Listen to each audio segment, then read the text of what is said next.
So we have done with the sector analysis. Let me first revise quickly what we have learned. Then we can begin with today's important points which we are going to discuss. So yesterday we covered how to do sector analysis, how to add all sectors, and we'll try to identify which are the strong sectors. That was our first point. Then the second point which we have seen was how to identify stocks from that sectors, how to identify the best stocks from the sectors, and which are the stocks which are outperforming, that we have studied yesterday. Practically I have shown you the points. Those who have the demats, they can do it in their demats directly. Those who don't have demats, no problem. Whenever you will open your demat account, just try to remember this. Even if you forget, just go to the channel. This video, yesterday's video was recorded and already uploaded. So that was yesterday's factor, that was yesterday's point which we have discussed. How to do any analysis related with sector, which is called as sector analysis, because unless and until we know how to identify sectors, we cannot know which stocks will perform from that sector. So that is why this is overall a helicopter view, we can say. First of all, we are identifying the sector, then we are identifying the stocks from that sector, and according to that we will be in that sectors. We will be in that sectors which sectors are performing, and we will be in that stocks which are those stocks from that sector which are highly momentum stocks or highly strong stocks, we can say, as compared to the index as concerned. So that we have studied yesterday. Today we are going to study something called as swing trading, and we will be also learning some points related with ETF. तो swing trading के बारे में आज का discussion करेंगे कि exactly swing trading क्या होता है, स्विंग ट्रेडिंग करना कैसे है, एंड अकॉर्डिंगली किस तरीके से प्रोसेस ड्रिवन अप्रोच के साथ हम स्विंग ट्रेडिंग को कर पाएंगे. That we will be the points which we are going to learn today. First of all, you should be very much comfortable about different types of trading. Number one, there is something called as intraday trading, which I have already told you that as a beginner we will not go in intraday trading. Intraday trading requires a expert mindset. Intraday trading requires major skills with you. So if you are a beginner, we will not go with intraday, because एक अलग type का mindset चाहिए, एक अलग type का overall आपके related patience and आपके related mindset और सही डिसीजन लेने का पावर चाहिए अगर आपको इंट्राडे करना होगा. तो हम इंट्राडे बिल्कुल नहीं करेंगे, बिकॉज हम एक बिगनर के बेसिस पे मैं आपको ये बता रहा हूँ. Then the second point is, जो हमारे लिए सूटेबल होगा, हम आइदर स्विंग ट्रेडिंग कर सकते हैं, या फिर हम पोजिशनल ट्रेडिंग कर सकते हैं, या फिर हम तीसरा जो है मोमेंटम ट्रेडिंग या मोमेंटम इन्वेस्टिंग कर सकते हैं. And then I will be teaching you, last में हम सीखेंगे कि लॉन्ग टर्म इन्वेस्टमेंट कैसे किया जाता है. जैसे एक स्टॉक को हमने बाय किया, उसको 4 साल 5 साल 10 साल तक हमने होल्ड किया, लेकिन हमें वही स्टॉक्स को होल्ड करना है जो स्टॉक्स परफॉर्म कर रहा है. हमें ऐसे स्टॉक्स को बिल्कुल भी नहीं होल्ड करना है जो स्टॉक्स परफॉर्म नहीं कर रहा है. तो how to identify this, how should be the process, that we will learn when we will cover the topic of long term investments. So today's concept is about swing trading. Swing trading, that indicates we are going to have a specific swing, we are going to have a specific area from where we are going to buy, and when the price goes up to a specific swing, we will be exiting, or we will be taking an exit from that stock, or as per the profits we can book the profits. We will have a session on trading mindset, trading psychology, and all these points also we will be having.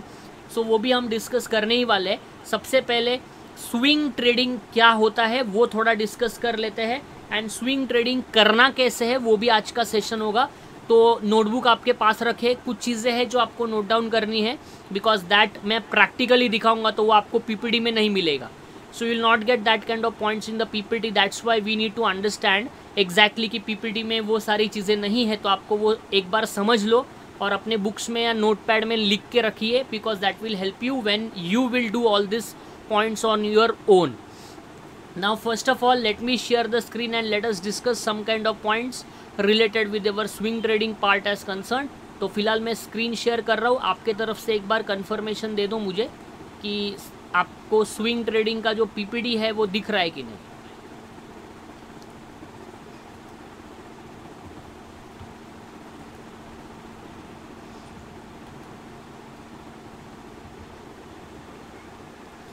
चलो, swing trading PPT is visible to all of you. Just type in the chat section once so that we will start discussing about it. Is it visible to all of you? Yes, thank you Yogesh, thank you Krishna, they are saying yes. चलो, सबको visible है। मतलब अभी हम discuss करेंगे 2-3 points है, ज़्यादा theory नहीं है। Again today's part is also more of a practical base, so we will go directly to charts. We will see how to apply that on charts and we will also identify that charts accordingly. और मैं आपको आज कुछ चीज़ें भी देने वाला हूँ। Number 1 I will be also sharing with you a scanner, वो भी मैं आपको दे दूंगा। उसका link I will share with Yogesh and Yogesh will share with all of you. Then accordingly हम उसके साथ एक एक्सचेंज ट्रेडेड फंड का कंसेप्ट पढ़ेंगे which is called as ETF also we will be learning. और ETF में कौन से ETFs आपके पोर्टफोलियो में होने चाहिए वो भी हम आज के सेशन में डिस्कस करने वाले हैं। काफ़ी इंटरेस्टिंग होगा, काफ़ी प्रैक्टिकल ओरिएंटेड सेशन है आज का, तो ध्यान से नोट डाउन करके रखें whichever points you think as relevant and which you think that this will be helpful for me in the future, just try to note it. चलो, first of all एक learning लेते हैं। Profitable trader has one edge, that's risk reward. तो profitable trader कौन होता है? Profitable trader वो नहीं होता है जो सारे ट्रेड्स में प्रॉफिट होता है उसको।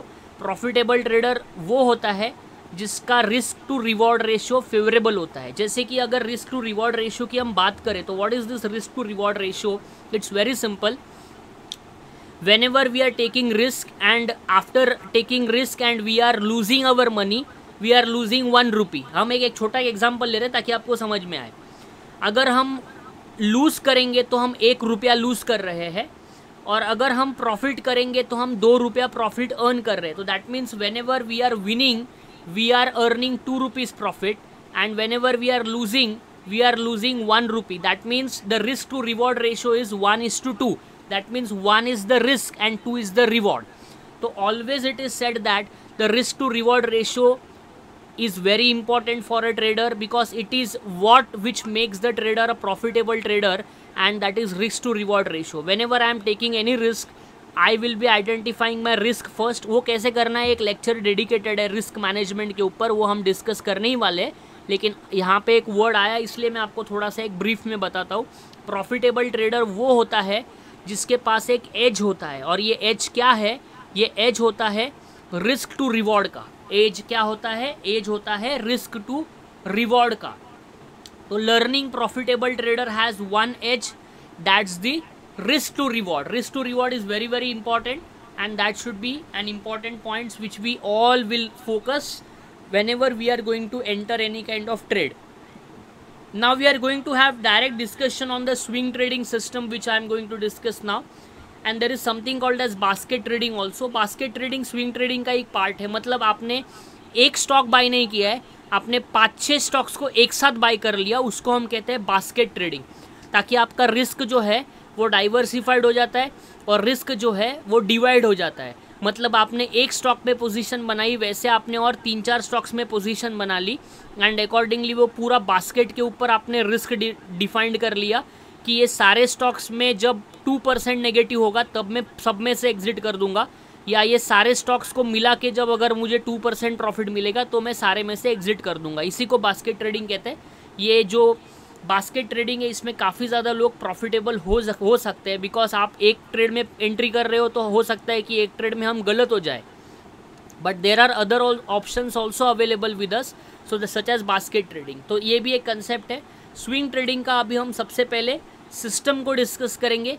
ये सिस्टम को डिस्कस करने के बाद हम इस सिस्टम को जाके प्रैक्टिकली इम्प्लीमेंट करेंगे, एंड प्रैक्टिकली इम्प्लीमेंट करने के बाद इसको देखेंगे कि कैसे इसमें हम एंट्री बना सकते हैं। तो फर्स्ट ऑफ ऑल ये सारी चीज़ें आपके पास लिख के रखें। PDF तो मैं बाद में शेयर कर दूंगा, लेकिन आपको ध्यान रखना है कि हमको ये जो भी पॉइंट्स है वो किस पे करने हैं। सो टाइम फ्रेम में बहुत लोगों को कन्फ्यूजन होता है कि कौन सा टाइम फ्रेम लेना चाहिए। मतलब टाइम फ्रेम का मतलब होता है कितने दिन का कैंडल लेना चाहिए। तो सबसे पहले ये आपको सारे स्टॉक्स में ये जो टेक्निक है वो हम यूज़ कर सकते हैं। बहुत सिंपल टेक्निक है, और ये बहुत सारे जगह पे आपको देखने मिलेगा, बिकॉज ये एक बिगनर का स्ट्रैटेजी है। बिगनर स्ट्रैटेजी हम किसको कह सकते हैं, बट जितना ये बिगनर स्ट्रैटेजी है उतना ये इफेक्टिव स्ट्रैटेजी भी है। इसको क्या कहते हैं वो सारी चीज़ें भी हम डिस्कस करेंगे। फर्स्ट ऑफ ऑल ये आप सिर्फ स्टॉक्स में यूज़ करेंगे। टाइम फ्रेम आप कौन सा यूज़ करने वाले हैं, we will be using daily chart for this part. Duration क्या करना है, होल्ड कब तक करना है। आपको 1:2 का रिस्क रिवॉर्ड मिलना चाहिए, मतलब कि आपका अगर रिस्क 10 रुपीज़ का है तो आपको प्रॉफिट 20 रुपीज़ मिलना चाहिए। आपका अगर रिस्क 100 रुपीज़ का है तो प्रॉफिट आपको 200 रुपीज़ मिलना चाहिए। तब तक आपको उस ट्रेड में बने रहना है। आइदर हमारा 10%, आइदर हमारा 1 रुपये का लॉस होगा, या आइदर हमको 2 रुपया मिलेगा, या आइदर हमारा 10 रुपीज़ का लॉस होगा या हमको 20 रुपीज़ मिलेगा। उसके पहले बिल्कुल भी एग्जिट नहीं करना है। बहुत सिंपल कंसेप्ट बता रहा हूँ। इमोशंस बहुत इंपॉर्टेंट रोल प्ले करते हैं, बिकॉज जैसे ही हमको थोड़ा सा प्रॉफिट दिखता है वैसे हमको लगता है कि we should exit now, but we should not exit. We will follow the process and the process is very simple. whenever we are entering any trade, just calculate your loss first. अब ये loss कैसे गिनने का वो भी मैं आपको सिखाऊंगा। just calculate your loss first, and if you see that your loss is 50 rupees, if your loss is 50 rupees, your target should be more than 50, मतलब 50 से डबल आपका टारगेट होना चाहिए। तो आपका टारगेट 100 रुपीज़ होना चाहिए, तो आपका टारगेट आपके लॉस के डबल होना चाहिए। अगर टारगेट आपके लॉस के डबल हो जाएगा तो आप उस स्टॉक में 1:2 का रिस्क रिवॉर्ड मेंटेन करेंगे। ठीक है, 10 रुपये का अगर लॉस है तो 10 रुपये का ही प्रॉफिट होता है, तो उसको कहते हैं 1:1 का रिस्क रिवॉर्ड। हमको 1:1 का नहीं चाहिए, हमको 1:2 का रिस्क रिवॉर्ड चाहिए। 1 रुपया अगर जाएगा तो 2 रुपया आना चाहिए, दैट इज़ कॉल्ड 1:2 का risk reward ratio. And your 10% profit, मतलब आइदर और आपको अगर 1:2 का रिस्क रिवॉर्ड मिलता है तो भी आप एग्जिट कर सकते हैं, या फिर आपको 10% का रिवॉर्ड मिलता है आपने एंट्री करने के बाद, आपको 10% प्रॉफिट दिखता है आपके स्क्रीन के सामने, तभी भी आप एग्जिट कर सकते हैं। तो ये एक स्विंग ट्रेडिंग की स्ट्रैटेजी है। इंडिकेटर्स हम लोग यूज़ करने वाले हैं, ज़्यादा इंडिकेटर यूज़ नहीं करेंगे। बिगनर के लिए सिर्फ 2 इंडिकेटर, उसमें सिंगल इंडिकेटर हम यूज़ कर रहे हैं। Number 1 that is simple moving average 50 and simple moving average 200। कहाँ से लेना है, कैसे लगाना है, सारी चीज़ें हम चार्ट पे बेसिकली सीखेंगे। तो आपको एक मूविंग एवरेज लगाना है जो लास्ट 50 दिन का एवरेज है, उसको हम कहते हैं simple moving average. Closing price को लेके ये एवरेज कैलकुलेट होता है, ये आपको बिल्कुल भी कैलकुलेट नहीं करना है। आजकल सारे सॉफ्टवेयर्स में ये रेडीमेड आ जाएगा। तो लास्ट 50 दिन का एवरेज आपको लेना है और लास्ट 200 दिन का आपको एवरेज लेना है। ये सिर्फ आपको 2 इंडिकेटर्स चार्ट पे लगाने हैं। ये एक लाइन जैसे प्लॉट हो जाएगी। कैसे प्लॉट होगी I will show you now. तो 4th नंबर है हमारा इंडिकेटर जो हम लोग यूज़ करने वाले हैं, which is called as simple moving average 50 and we are going to use simple moving average 200। बस 2 ही यूज़ करेंगे हम। उसके बाद एंट्री कब हम लेंगे, एंट्री हम लेंगे when stocks gives golden crossover on daily chart. ये गोल्डन क्रॉसओवर ये एक स्ट्रैटेजी है। जब 50 मूविंग एवरेज जो है और 200 मूविंग एवरेज जब 50 मूविंग एवरेज नीचे से 200 मूविंग एवरेज को कट करेगा और ऊपर जाएगा, उसको कहते हैं हम लोग golden crossover, and that is called as golden crossover. और वहाँ पे हम लोग एंट्री करेंगे। बहुत फेमस स्ट्रैटेजी है, काफ़ी सिंपल स्ट्रैटेजी है और काफ़ी इफ़ेक्टिव स्ट्रैटेजी है। एक बिगनर ने यही से शुरू करना चाहिए, 10 स्ट्रैटेजी नहीं करनी चाहिए। हम लोग बाकी की भी स्ट्रैटेजी सीखेंगे, लेकिन आपको एक सिंपल रूल मैंने बताया है जो एक ऐसा बंदा भी फॉलो कर सकता है जिसको स्टॉक मार्केट का ए भी नहीं पता है, कुछ भी नहीं पता है। उसको अगर हम ये कहेंगे कि गोल्डन क्रॉसओवर ये लाइन जब इस लाइन को नीचे से कट करेगी तब तुझे बाय करना है, बस इतना ही करना है, बाकी कुछ नहीं करना है। तो इसमें क्या हुआ, we have decided a rule for us, we have decided a process for us, and after deciding the rule for us either we will give stop loss to the market, that means either we will get a loss of 10 rupees or we will get a profit of 20 rupees. So that is 1:2 का risk reward ratio जो अभी हमने discuss किया है। Stop loss क्या रखने वाले हम लोग, low of the trigger candle on the daily chart. मैं बताऊंगा आपको low of the trigger candle का मतलब क्या है, आपको कहाँ तक वेट करना है। अगर आपने ट्रेड एंट्री किया और मार्केट रिवर्स हो गया या स्टॉक नीचे चला गया तो कहाँ तक आपको होल्ड करना है जिसमें हमारा रिस्क टू रिवॉर्ड रेशो 1:2 ही मेंटेन रहे, हमारा लॉस कम हो और हमें प्रॉफिट ज़्यादा मिले। वही एक ट्रेडर को प्रॉफिटेबल ट्रेडर बना सकता है, and that is risk to reward ratio. लेकिन इसमें फिर इमोशंस वगैरह बहुत सारी चीज़ें आती है, लेकिन वो हम धीरे धीरे जैसे आगे बढ़ेंगे उसमें डिस्कस करने ही वाले हैं। तो बहुत सिंपल रूल है, again I will tell you किस पे करना है, स्टॉक्स पे करना है, टाइम फ्रेम क्या रखना है, डेली चार्ट रखना है, ड्यूरेशन क्या होना चाहिए, टारगेट आपको मिलना चाहिए 1:2 का। जब भी आपने एंट्री किया अगर 1:2 मिलता है तो आप एग्जिट कर सकते हैं, या अगर आपको 10% प्रॉफिट मिलता है तभी भी आप एग्जिट कर सकते हैं। एक helping hand which is called as indicators, वो हम यूज़ करेंगे। बहुत simple moving average 50 we are going to use, and simple moving average 200 we are going to use, and that is called as simple moving average 50 and 200 which is called as golden crossover. तो इसी को golden crossover भी कहते हैं कि entry कब लेनी है, जब 50 मूविंग एवरेज 200 मूविंग एवरेज को नीचे से कट कर देगा तब हम उसको कहेंगे गोल्डन क्रॉसओवर। और स्टॉप लॉस क्या रखना है, low of the trigger candle on the daily chart. मैं आपको करके दिखाऊंगा, अभी चार्ट पे हम ये सारी चीज़ें सीखेंगे। आई होप कि ये थियोरी आप सभी को क्लियर है। Is it clear this much to everyone? Theory सबको क्लियर हुआ जो अभी तक डिस्कस किया? पीपीटी शेयर कर दूंगा आपके साथ पीडीएफ बना के, so you will be getting this. इसको एंट्री और ये सारी चीज़ें हम प्रैक्टिकली देखते हैं एग्जैक्टली कि प्रैक्टिकली इसको कैसे करते हैं, ठीक है। How to do investing in ETF, that also we will be learning, वो हम देखेंगे। उसमें मैं आपको डायरेक्टली प्रैक्टिकली चार्ट्स पे बताऊंगा। अब ध्यान से एक बार मुझे बताओ,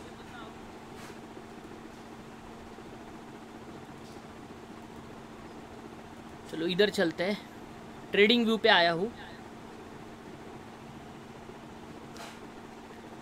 ट्रेडिंग व्यू सबको दिख रहा है एवरीवन? यस और no, just wanted your comments.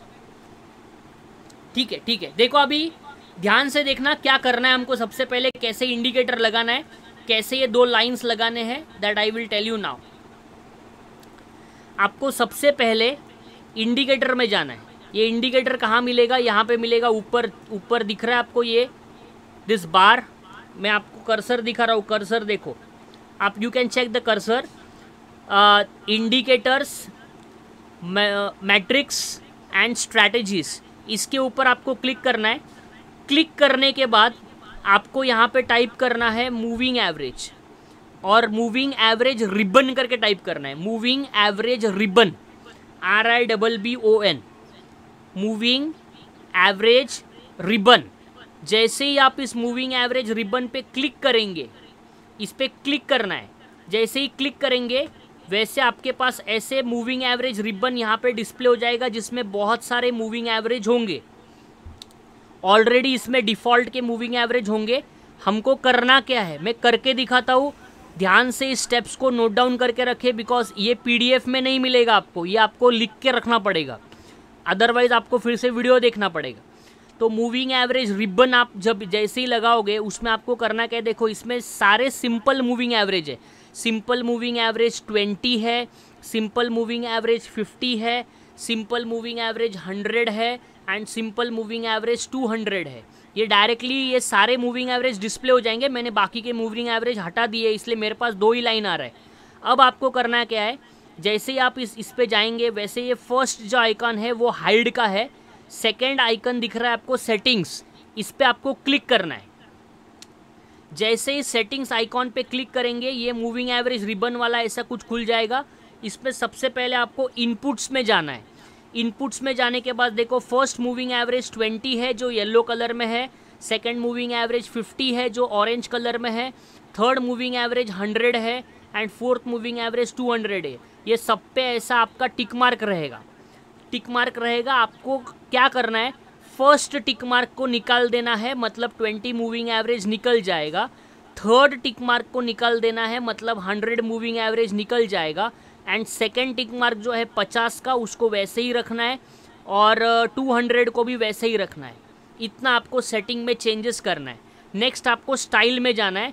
Style में जाने के बाद आप चेक करोगे तो हमारा सेकेंड वाला जो नंबर है उसको हम लोग सिलेक्ट करेंगे।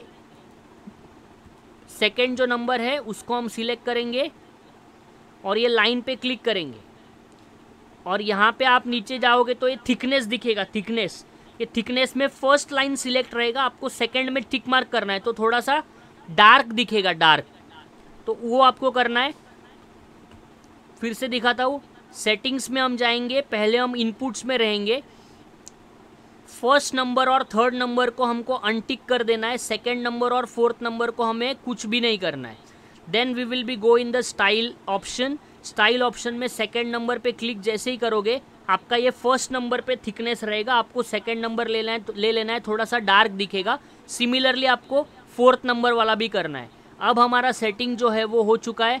जैसे ही हमारा सेटिंग हो गया है वैसे हम इसको सेव कर लेंगे ताकि ये अगले बार भी वैसे ही दिखे। सेव कहाँ करना है, ऊपर वाले पे ऑप्शन है आपके पास, यहाँ पे मैंने देखो यहाँ पे किया मैंने ऑल चेंजेस सेव्ड, यहाँ पे आपको सेव करना है। इतना सबको क्लियर हुआ? Everyone is clear this much? Everyone इतना सबको क्लियर हुआ तो जस्ट एक बार बता दो, फिर आगे का बता दो। ठीक है, thank you very much, thank you all of you. चलो बढ़िया, आगे बढ़ते हैं।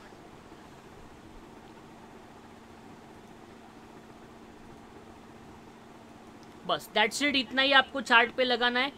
चार्ट पे लगाने के बाद हमको यहाँ पे एक बार चेक करना है कि डेली चार्ट है कि नहीं। डेली चार्ट कहाँ पे मिलेगा, यहाँ पे ऊपर आप ऑप्शन देख सकते हैं, यहाँ पे डी से डेली 1 डे का 1 कैंडल हमको चाहिए, 1 डे का 1 कैंडल। अब हमको बहुत सिंपल रूल फॉलो करना है। सिंपल रूल क्या है, रेड कलर का लाइन है, रेड कलर का लाइन है 200 डेज मूविंग एवरेज, एंड जो ऑरेंज जैसा या येलो जैसा लाइन दिख रहा है आपको that is 50 days moving average.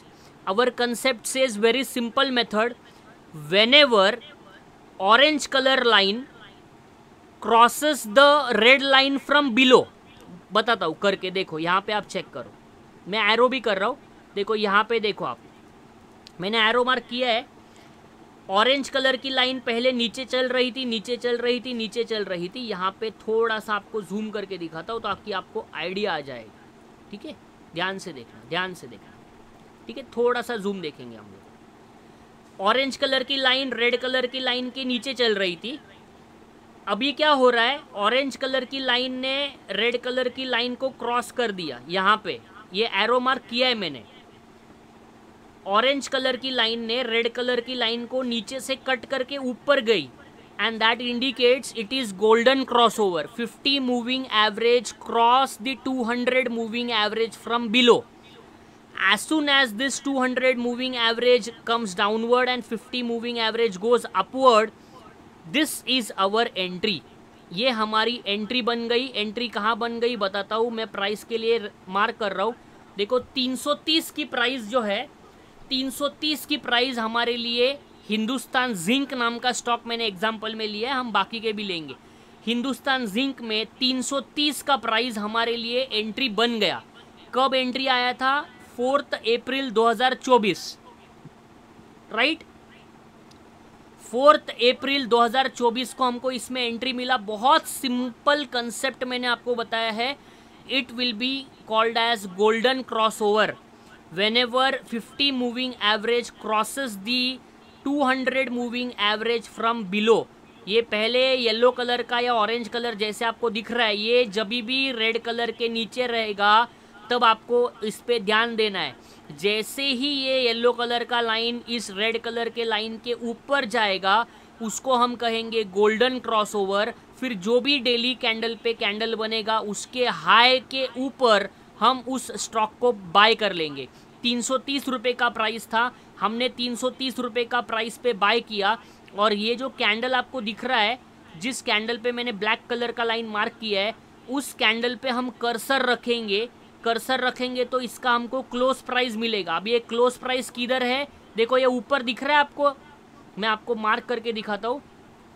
देखो आप यहाँ पे चेक करना, यहाँ पे ये एरो जो दिख रहा है आपको ऊपर, ये क्लोज प्राइस है।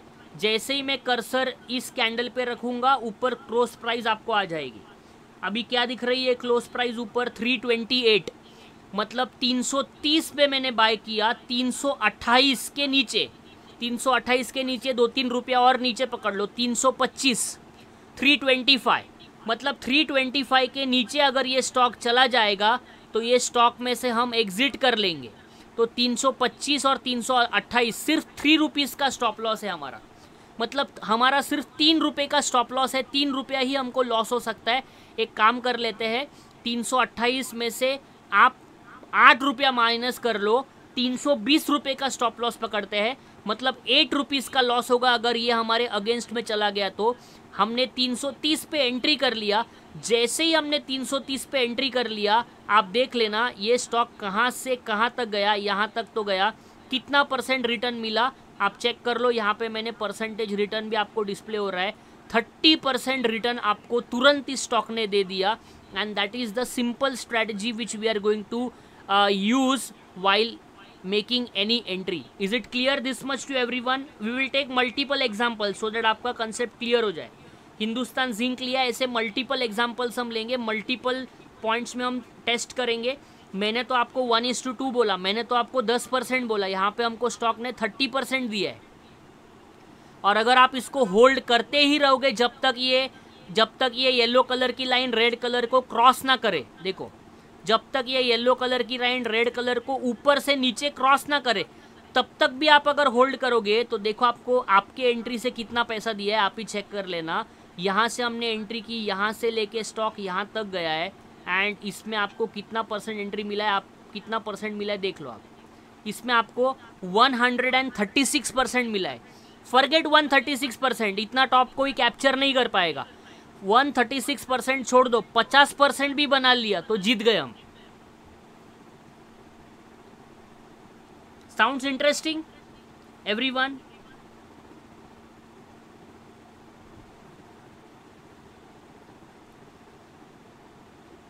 ठीक है, चलो और बहुत सारे एग्जांपल लेंगे, बहुत सारे एग्जांपल लेने वाला हूं ताकि आपको ये कंसेप्ट आपके दिमाग में फिट हो जाए।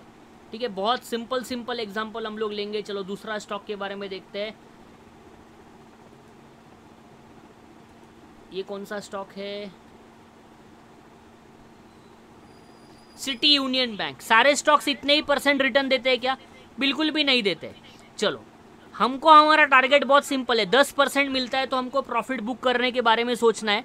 और अगर आप में लालच आ जाती है तो आप 50% बुक कर लो, बाकी 50% होल्ड कर लो ताकि आपको कोई भी दिक्कत ना हो।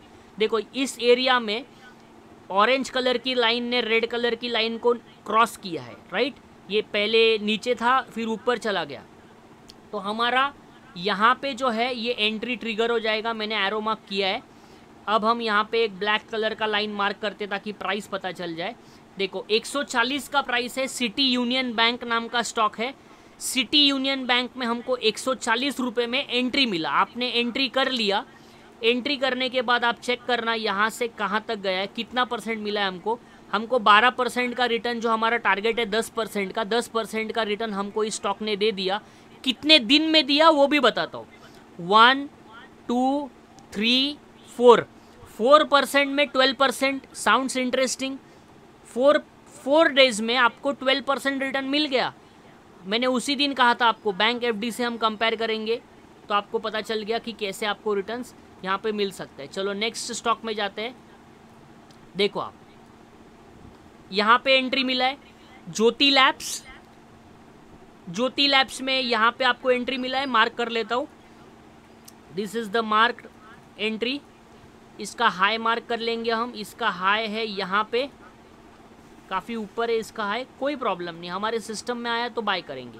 466 में आपने बाय किया, ठीक है, 466 में आपने बाय किया। हमारा टारगेट बहुत सिंपल है, एंट्री करने के बाद 10% बनना चाहिए। चलो देखते हैं कहाँ तक गया था। ये स्टॉक 22% तक गया है, लेकिन हमको 22 चाहिए ही नहीं, हमको 10% चाहिए। पहले आप 10% बुक कर लेना, उसके बाद फिर आप धीरे धीरे क्या कर सकते हैं, अपने टारगेट्स को बढ़ा सकते हैं। तो we will be booking first 10%। चलो नेक्स्ट देखते हैं। बहुत सारे एग्जाम्पल देखेंगे हम लोग, बहुत सारे एग्जाम्पल है जो हम लोग देख सकते हैं। यहाँ पे चेक कर लेते हैं। देखो अभी भी ये ऊपर है, ये येलो कलर की लाइन ऊपर है, रेड कलर की लाइन नीचे है। हमको ऐसे बिल्कुल भी नहीं चाहिए।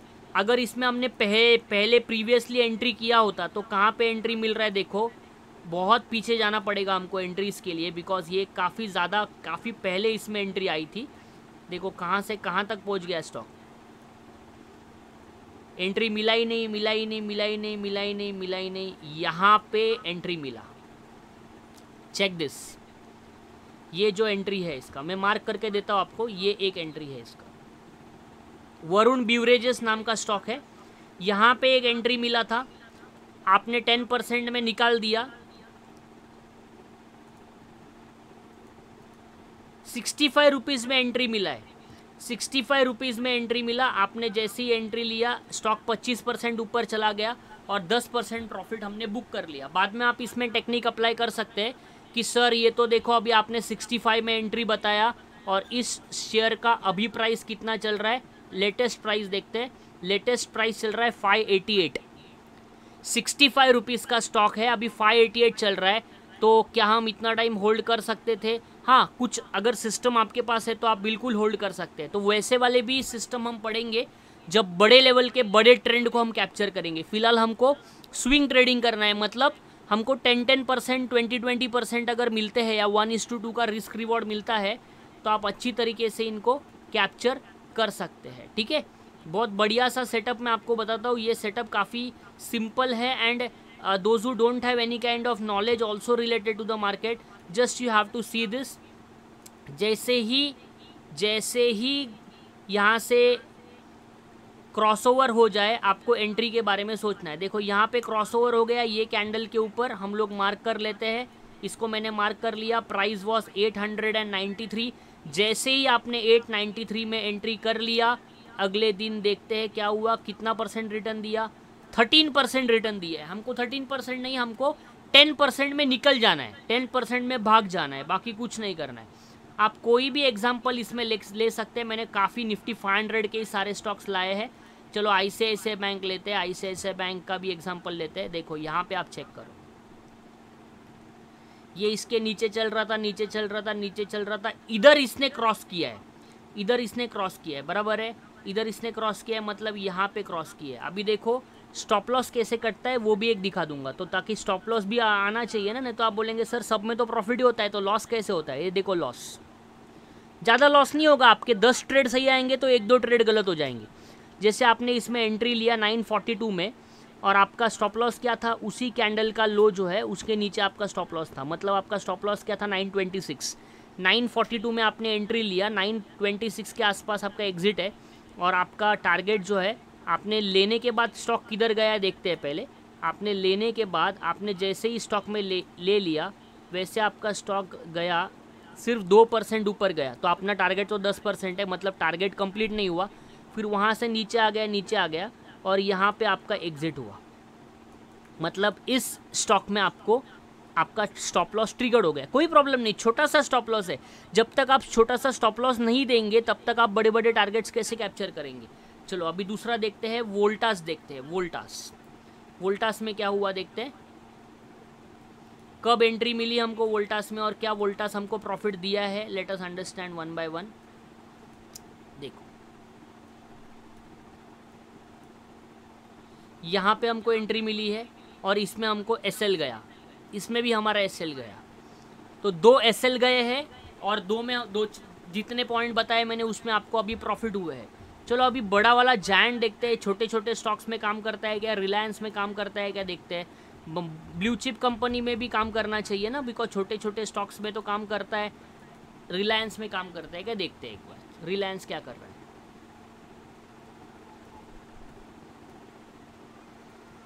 ठीक है, चलो यहाँ पे आप चेक करो। देखो यहाँ पे गोल्डन क्रॉस ओवर हुआ 26 जून 2023 को। इस छोटे से कैंडल के ऊपर आपकी एंट्री बनी है। रिलायंस में काम करता है कि नहीं देखते हैं, बिकॉज रिलायंस पूरे मार्केट का इंडेक्स के साथ रिलेट करता है and that is why if it is working in Reliance then Reliance is a stock, तो सब में काम करेगा। देखो कितना % एंट्री दे दिया आपको, एंट्री से आपको टारगेट दे दिया है, यहाँ से यहाँ तक गया वो, मतलब वो कितना % ऊपर गया एक बार चेक कर लेते हैं। वो गया है 15%, हमको तो सिर्फ 10% चाहिए, मतलब रिलायंस में भी काम कर रहा है। चलो अभी इन्फोसिस में देखते हैं, आईटी का सबसे बड़ा जायंट इन्फोसिस, उसको देखते हैं इन्फोसिस में काम करता है कि नहीं देखते हैं।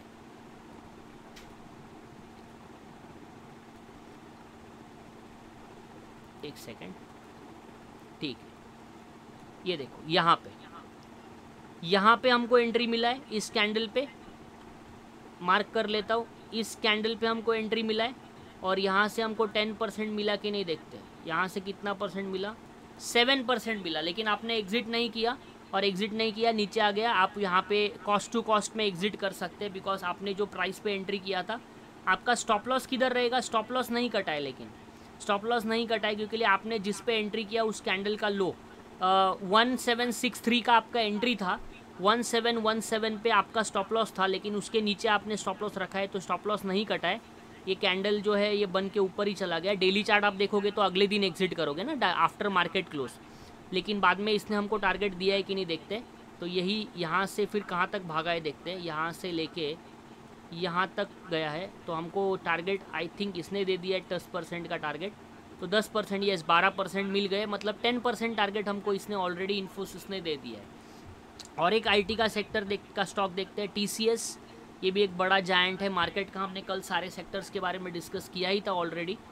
देखो कहाँ पे एंट्री मिला है हमको, पीछे जाते थोड़ा पीछे जाते, गोल्डन क्रॉसओवर कहाँ हुआ है वो वहाँ पे हमको एंट्री मिला होगा। तो this is the golden crossover, यहाँ पे एक हमको एंट्री मिला है। अगर हम यहाँ पे देखें तो चलो इस कैंडल के ऊपर आपने एंट्री कर लिया है, इस कैंडल के ऊपर 3365 this is your entry price. And as soon as you entered एक बड़ा कैंडल बन गया, कितने परसेंट का देखते हैं, 5% का कैंडल बना, बट आपने एग्जिट नहीं किया। आपने एग्जिट, आपका एग्जिट क्या है, बहुत सिंपल, जो कैंडल बना उसका लो, तो इसका लो मतलब इधर आता है, तो ये आपका इतना बड़ा सा रेंज है, इसके नीचे जो अगर क्लोजिंग होगा तो ही एग्जिट करेंगे। तो आपने एग्जिट नहीं किया, थोड़ा नीचे आ गया, इधर उधर घूमा, देन उसके बाद सीधा यहाँ से यहाँ तक चला गया। तो यहाँ से यहाँ तक आपको स्टॉक ने जो है वो प्राइस जो है वो दे दी है। कितना परसेंट बना देखते हैं, यहाँ से लेके स्टॉक इतना ऊपर चला गया, आई गेस 10% तो बन गया है, 8.69% है। हाई कितना है देखते हैं इसका, एक ऑन एन एवरेज 9.50, मतलब 10% के आसपास, तो वो या 10% के आसपास या फिर 1:2 का risk reward, what ever you think is better for you. If you think that बहुत स्टॉक वॉलेटाइल है, ऊपर नीचे कर रहा है, तो 1:2 के रिस्क रिवॉर्ड में बुक करो, या फिर आपको 10% का टारगेट है वो भी आप रख के आगे जा सकते हैं। तो और 2-3 एग्जाम्पल भी लेते हैं, चलो इंडियन ऑयल लेते हैं।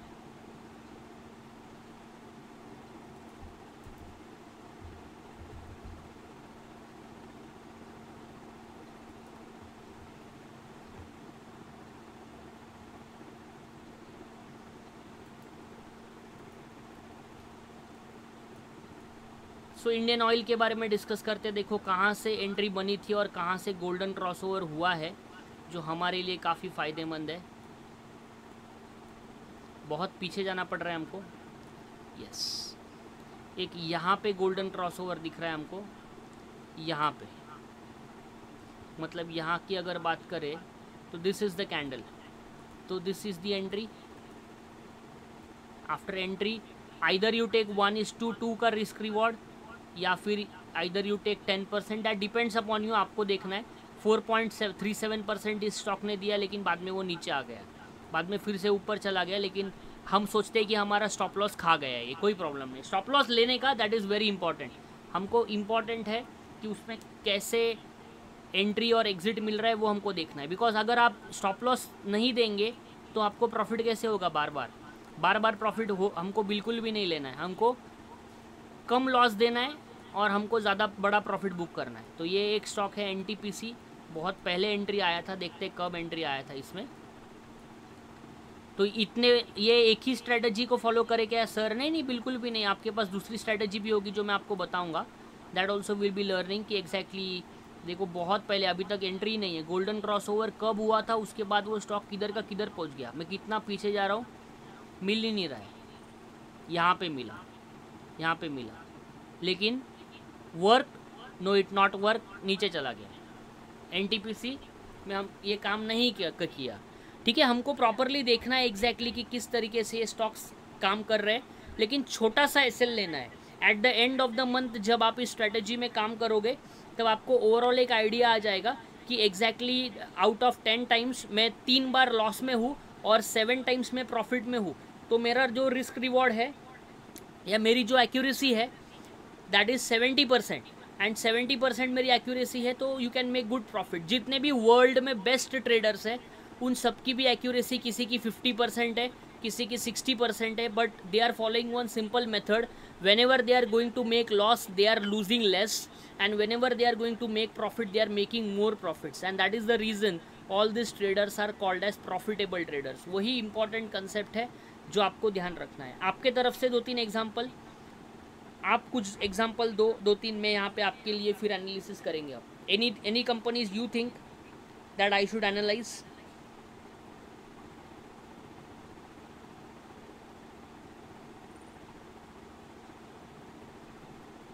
एशियन पेंट्स, चलो ठीक है, एशियन पेंट्स लेते हैं. एशियन पेंट्स,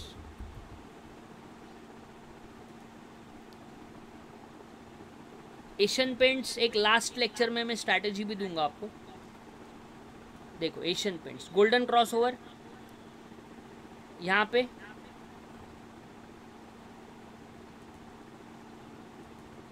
ये हमारा एंट्री है, और छोटा कैंडल बना तो आप थोड़ा सा नीचे भी एग्जिट कर सकते हो, या फिर एक 10-15 रुपया नीचे आप एग्जिट कर सकते हो.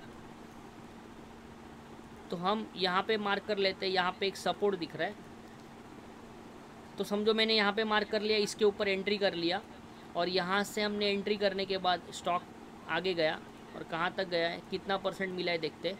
6.96% मिला है, मतलब 1:2 का रिस्क रिवॉर्ड रेशो आपका हो गया. आइदर 1:2 रिस्क रिवॉर्ड रेशो, या फिर स्टॉक ज़्यादा वोलेटाइल है, परफॉर्म नहीं कर रहा है, तब आपको 10% के बारे में नहीं सोचना है. अगर वो अच्छी तरीके से परफॉर्म करे जा रहा है, then you have to see this also. कुछ PSU के एग्जांपल्स लेते हैं. BEL का एग्जांपल लेते हैं.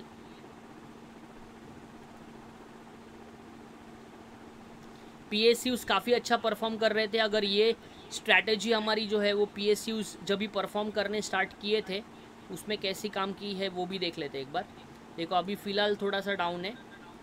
कब से परफॉर्म कर रहा था PSUs में, एक वो भी चेक कर लेते हैं. देखो यहाँ पे परफॉर्म करना स्टार्ट कर लिया. मैं ये एरो मार्क डिलीट कर देता हूँ. आप देख लो यहाँ पे नीचे था, एंड आफ्टर नीचे जाने के बाद इधर आने के बाद इधर जो है, इधर यहाँ पे आपका एंट्री बन रहा है. मतलब ये कैंडल पे आपका एंट्री बन रहा है. जैसे ही ये कैंडल पे एंट्री बना वैसे आपने इसको होल्ड किया, एंड यहाँ से लेके यहाँ तक अगर हम देखें तो 15% का टारगेट दे दिया. एंड अगर आपको लगता है कि स्टॉक अच्छा मोमेंटम में है तो यहाँ से लेके आप ऊपर के रेंज में देखो तो कितना परसेंट रिटर्न बना है. We can check this once.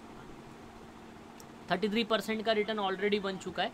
लेकिन अगर आपने 10-12% में भी एग्जिट कर दिया तभी भी at the end of the day आप लोग प्रॉफिटेबल ही रहेंगे. तो इसमें कोई आपको प्रॉब्लम्स जो है वो बिल्कुल भी नहीं होगी.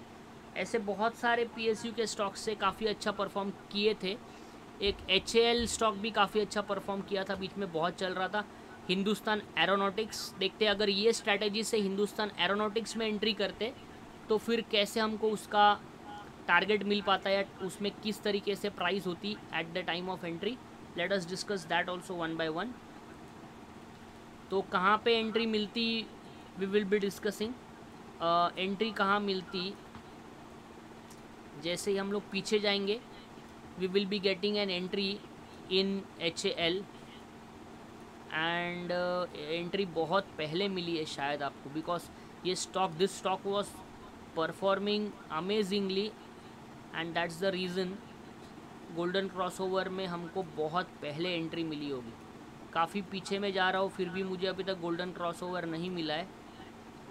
यहाँ पे भी नहीं है. गोल्डन क्रॉसओवर आपको यहाँ पे मिला है, दिस रेड कैंडल. तो ये रेड कैंडल के पास हमको एंट्री मिली, और जैसे ही हमने इसमें एंट्री ली, ये स्टॉक का हाई देखो आप, 58% का रिटर्न आया था. So we don't want this 58%. Greed नहीं करना है.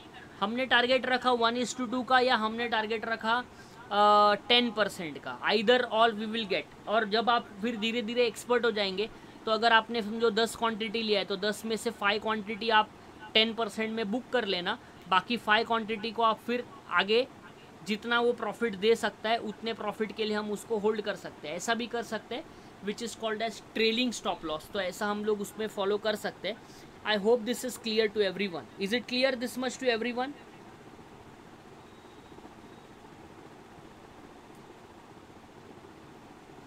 Is it clear? Are you getting what I am trying to explain? This is one of the strategy. I will be teaching you many more strategies. बहुत सारी strategy पढ़ेंगे हम. How to do positional trading.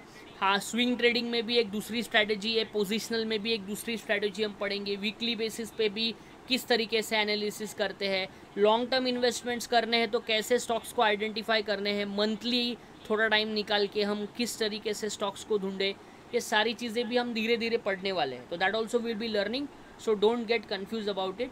So whenever we will have this kind of crossovers, देखो इसमें आपको trades obviously कम मिल रहे हैं.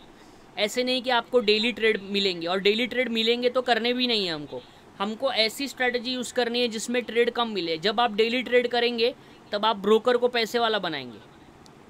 You will be giving more money to the broker as brokerage, and हमको ब्रोकर को पैसे वाला नहीं बनाना है. उसको तो उसके पैसे मिल रही है, आप प्रॉफिट करो कि लॉस करो, उसको उसका ब्रोकरेज मिलेगा ही मिलेगा. हमको खुद को भी अर्न करना है. And if we are earning, then broker is obviously earning only, then that will be important for us, because whenever we are losing, the broker is earning only, because उसको तो उसका ब्रोकरेज मिलेगा ही. तो हमें कैसे करना है, हमको ब्रोकर को तो कमाने देना ही है, वो तो कमा ही रहा है, लेकिन हमको खुद को भी पैसे कमाने हैं. And how to earn that, we should have a system, we should have a process. And if we have the process, if we have the system, then we will be using this system in a better way, and we will not have daily trades. We will have a trade after so many days. If you can check over here, this trades we are getting after so many days. तो बहुत सारे time के बाद हमको trade मिल रहा है, लेकिन करना नहीं है आपको जब भी प्रोसेस के अंदर गोल्डन क्रॉसओवर आएगा तभी ही आपको ट्रेड करना है. जितना कम करेंगे उतना रिवॉर्ड ज़्यादा मिलेगा, उतना प्रोबेबिलिटी टू सक्सेस ज़्यादा रहेगा.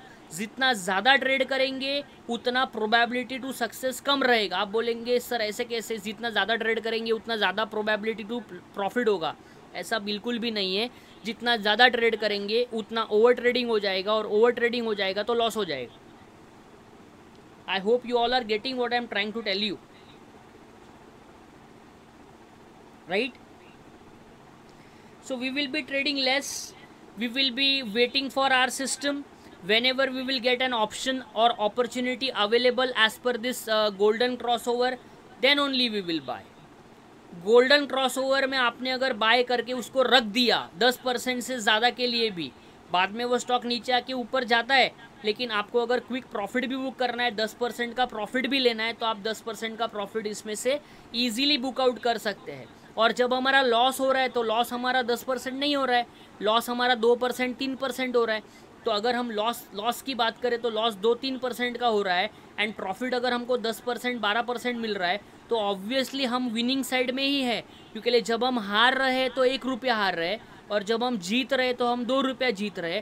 तो that is why it is a calculated business. तो इसीलिए लोग कहते हैं कि रिस्क को मैनेज करो, यही रिस्क को मैनेज करना है. Unless and until you manage your risk, you can not be successful in this business of trading. Trading is basically a business, and if you want to make business successful, you need to take calculated risk, and for taking calculated risk you should have a system, you should have a process. Whenever we don't have any system, whenever we don't have any process, what is the problem? The problem is that we take all the decisions by our emotions. मुझे लग रहा है ऊपर जाएगा, मुझे लग रहा है यहाँ से नीचे आएगा. तो वो भी काफ़ी सारी चीज़ें हैं जो आपको ध्यान रखनी है, ठीक है? तो वो भी ध्यान रखना काफ़ी इंपॉर्टेंट है. हिंदुस्तान एरोनॉटिक्स का चार्ट हमने यहाँ पे डिस्कस कर लिया है. बहुत सारे ऐसे इलेक्ट्रॉनिक्स रेलवे वाले कंपनीज थे, आपको पता ही होगा, सब बहुत ज़्यादा भाग रहे थे बीच में, लेकिन अब सब साइडवेज हो चुका है, सब साइडवेज हो चुका है. इंस्टाग्राम पे कल मैंने एक रील भी डाला था, इफ़ यू रिमेंबर, आप अगर देखे होंगे, मैंने व्हाट्सएप पे भी शेयर किया था कि एग्जैक्टली FIs जो है वो कंटिन्यू सेलिंग करे जा रहे. The reason is very simple, they think that Indian markets is overvalued, mid cap and small caps are overvalued. तो प्राइस टू अर्निंग रेशो काफ़ी ज़्यादा है, ऐसा उनका कैलकुलेशन बैठता है. And that is the reason China का जो मार्केट है वो अंडर वैल्यूड है, ऐसा उनको लगता है. तो वो इमर्जिंग मार्केट्स में पैसा लगाते हैं ये लोग. तो ये लोग अभी फ़िलहाल कल कर क्या रहे हैं, इंडियन मार्केट से पैसे निकाल के चाइनीज़ मार्केट में डालने के लिए यहाँ से निकाल रहे हैं. But then to there are lot of mutual fund houses, जितना FI बेच रहा है उतना ये DI बाय कर रहा है. वरना अगर FI इतना कंटिन्यू सेलिंग करता तो मार्केट आपको किधर का किधर दिखता. लेकिन फ़िलहाल 100 पॉइंट्स 150 पॉइंट्स इतना ही नेगेटिव मार्केट चलता है, फ़िलहाल चल रहा है, ज़्यादा नेगेटिव नहीं है. And the reason is very simple, because जितना FIs बेच रहा है Compared to that, DIs are buying also, and DIs are these big mutual fund houses, and we all know that 25,000 crores का SIP हर monthly base पे आता है. तो इतना बड़ा अगर SIP इनके पास पैसा आएगा तो ये सारे लोग मार्केट में ही पैसे लगाने वाले. तो चलो देखते हैं IRFC में गोल्डन क्रॉसओवर कहाँ पे हुआ. देखो IRFC में गोल्डन क्रॉसओवर यहाँ पे हुआ है 1 नवंबर 2022 को. सबसे पहले हमें पता चला, बाकी सबको बाद में पता चला कि रेलवे के स्टॉक चल रहे हैं. ठीक है, 22 रुपीज़ में हमने एंट्री किया स्टॉक में, और 22 रुपीज़ का स्टॉक कहाँ से कहाँ पहुँच गया. देखो 22 रुपीज़ का स्टॉक सीधा पहुँच गया 37 रुपीज़. 22 रुपीज़ का स्टॉक पहुँच गया 37 रुपीज़. 62% का रिटर्न है. हमको 62% नहीं, हम 10-12% में भी एग्जिट कर सकते हैं. और अगर आपको दिखता है कि हर दिन स्टॉक ऊपर जा रहा है तो आप 50% को एग्जिट करें, रिमेनिंग 50% को आप अपने पास होल्ड करके रख सकते हैं, कोई प्रॉब्लम नहीं है. तो this are the systems which we can use. This is the number first system which we have learned today. Now henceforth onwards we'll be learning more and more systems as per the trading concept is concerned. Number first, today we have seen about the system of swing trading. ऐसा हम लोग positional trade भी करने वाले. Positional मतलब थोड़ा ज़्यादा time के लिए होल्ड करेंगे, 10% में एग्जिट नहीं करेंगे. अगर वो स्टॉक पे अपॉर्चुनिटी है कि वो ज़्यादा टाइम हमारे साथ रह सकता है, ज़्यादा टाइम हमको प्रॉफिट दे सकता है, तो उसको फिर क्यों बेचने का. तो वो हम कहते हैं पोजिशनल ट्रेडिंग. तो वो हम लोग सीखेंगे पोजिशनल ट्रेडिंग कैसे करना है. That also we will be learning. तो ये जो स्टॉक है उसमें भी हमने सीखा कि किस तरीके से एंट्री बनती थी और कहाँ से कहाँ तक स्टॉक चला गया, and at what price. 22 rupees का 37 आपको 10% से ज़्यादा उसने रिटर्न्स जो है वो डिसेंट जो रिटर्न्स जो है वो दे दिया है. Now there will be a question in your mind, how to identify such stocks. So can we have such kind of scanners? Can we find such scanners available, or can we scan such stocks so that we will be having only those stocks जहाँ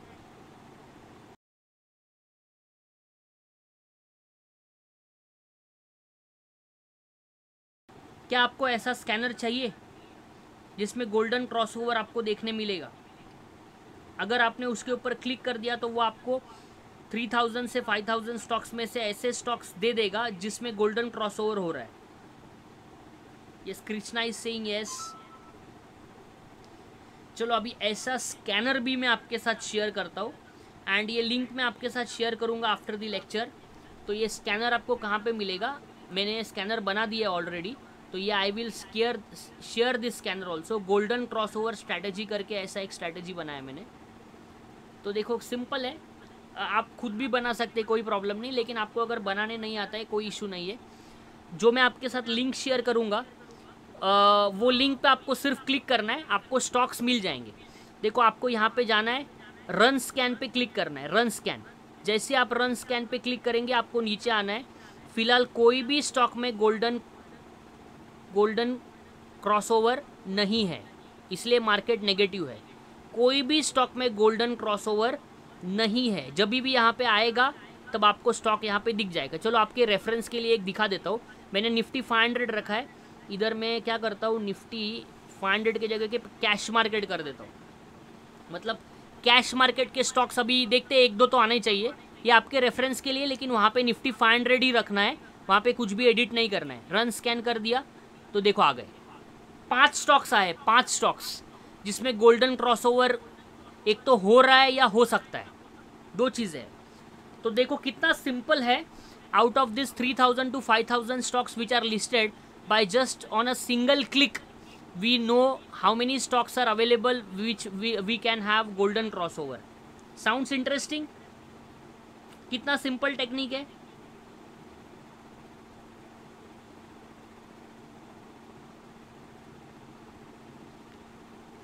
yes, thank you everyone. तो ये this link I will share with all of you. ये link आपके साथ share कर दूंगा मैं. ये लिंक पे आपको क्लिक करना है, लेकिन इसमें हम लोग निफ्टी 500 रखेंगे. निफ्टी 500 में से अगर कोई भी स्टॉक आ जाए तो वो हमको दिखा दे. ठीक है, वो ऑटोमेटिकली निफ्टी 500 ही रहेगा. लेकिन अगर आपको कुछ चेंजेस करने हैं तो यहाँ पे जाके आप चेंजेस भी कर सकते हैं, कोई प्रॉब्लम नहीं है. And then you have to press run scan. जैसे ही रन स्कैन आप क्लिक करेंगे वैसे ये इधर स्टॉक दिखाएगा. फिलहाल no stocks are having golden crossover. That means थोड़ा मार्केट जो है ना, थोड़ा market is week.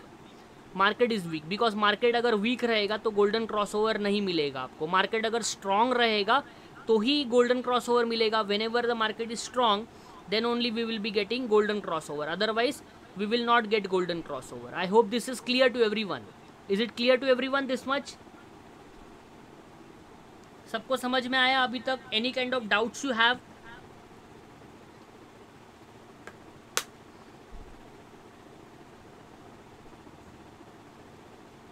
Are you all getting what I am trying to tell you? Yes, no doubts.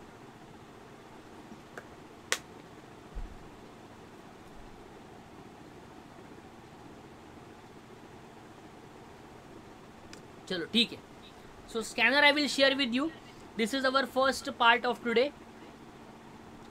This is the first part of today which we have learn. आज थोड़ा जल्दी खत्म हो सकता है, ईटीएफ भी है, ईटीएफ खत्म करते हैं then we will be winding up for today. ठीक है, 2 कंसेप्ट थे तो आज जल्दी खत्म हो जाएगा, कोई प्रॉब्लम नहीं. ध्यान से देखना आप. Now we are going to study something about ETFs. Now anyone knows what is ETF? Any of you know what is ETF?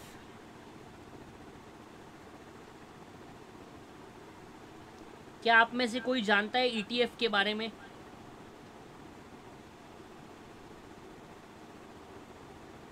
No one knows?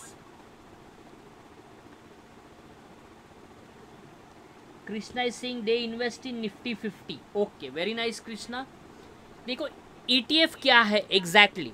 Now try to understand the concept first. बाकी technique बहुत simple तरीके से बता दूंगा. कौन से ETFs ऐसे हैं, अदर इंडाइसेस. ठीक है, ईटीएफ का मतलब है, ETF indicates exchange traded funds, right. One is called as mutual fund. Mutual fund is what? We are giving our money to some other person and that fund manager is investing on our behalf in different indices, different stocks.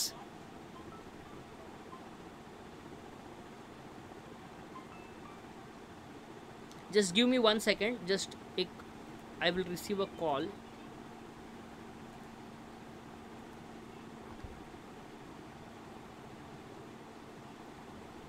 Yes ma'am. Yes ma'am. Hello. आइए ma'am.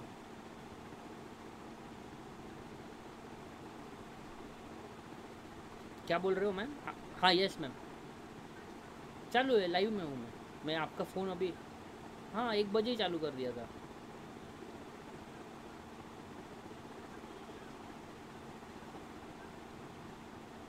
अच्छा नहीं, आपका हमेशा का 1 बजे का timing है ना, तो 1 बजे ही मैं चालू. हाँ ठीक है मैम. ठीक है मैम. और अगर रिकॉर्डिंग अभी तो फिर चालू कर दो आप, कोई प्रॉब्लम नहीं. या ma'am sure. Okay okay.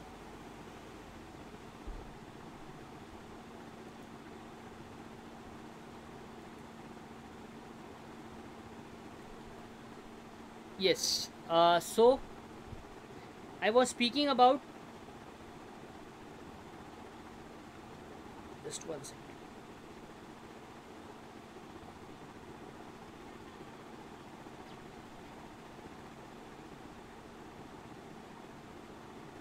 Yeah, hello.